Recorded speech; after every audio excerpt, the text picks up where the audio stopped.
In a recent psychological study from Stanford University, researchers discovered that human brains are wired to be drawn to spectacle, whether it's a brutal MMA match or the electrifying energy of the Super Bowl.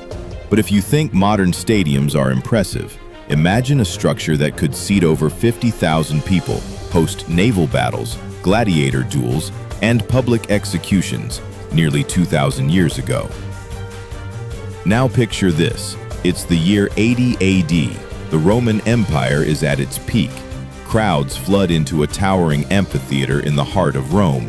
Trumpets sound, the gates open, and the blood of history is about to be spilled. This is the Colosseum. Known officially as the Flavian Amphitheater, the Colosseum is not just a ruin, it's a symbol of power, propaganda, and entertainment.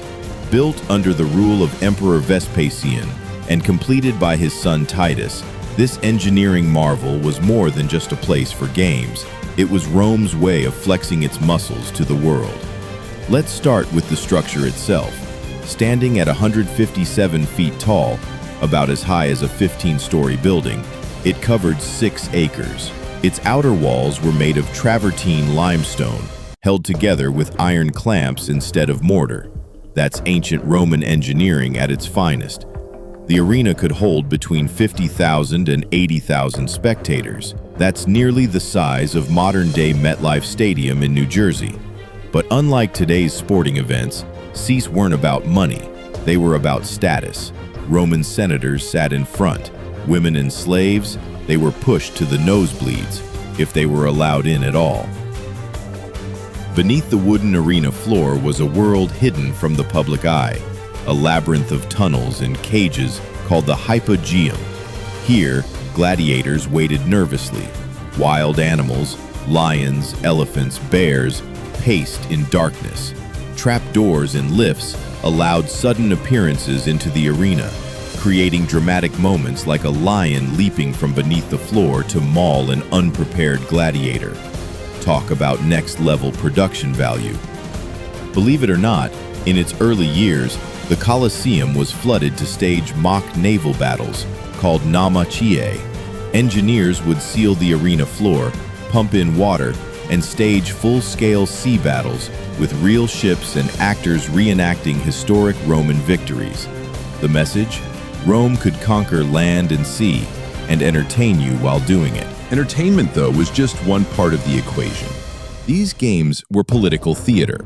When Emperor Titus opened the Colosseum in 80 AD, he hosted 100 days of games, gladiator matches, animal hunts, and executions. Why? To gain the public's loyalty. The more blood spilled, the more the people cheered, and the more stable his rule became. Sound familiar? In modern politics, spectacles still shape perception. The psychology of entertainment hasn't changed much. Whether it's cheering for your football team or binge-watching violent dramas, we're still drawn to high-stakes storytelling. The Colosseum was ancient Rome's Netflix, NFL, and political campaign all rolled into one. But with time, even the mightiest empires fall. By the 5th century, the games had stopped. The empire was crumbling. The Colosseum was damaged by fires, earthquakes, and neglect. Stones were looted to build churches and palaces. At one point, it became a fortress, later, a Christian shrine. From glory to decay, the Colosseum's journey mirrored Rome itself. In the modern era, efforts were made to preserve what was left, and though it may not host bloody duels anymore, the Colosseum still tells a powerful story, a story of spectacle, power, and the human thirst for drama. Each year, over 7 million people from around the world walk through these ruins. Not for violence or politics, but to witness what humans are capable of building and destroying. The Colosseum may be made of stone, but it echoes with every cheer, every sword clash, and every lesson history refuses to let us forget.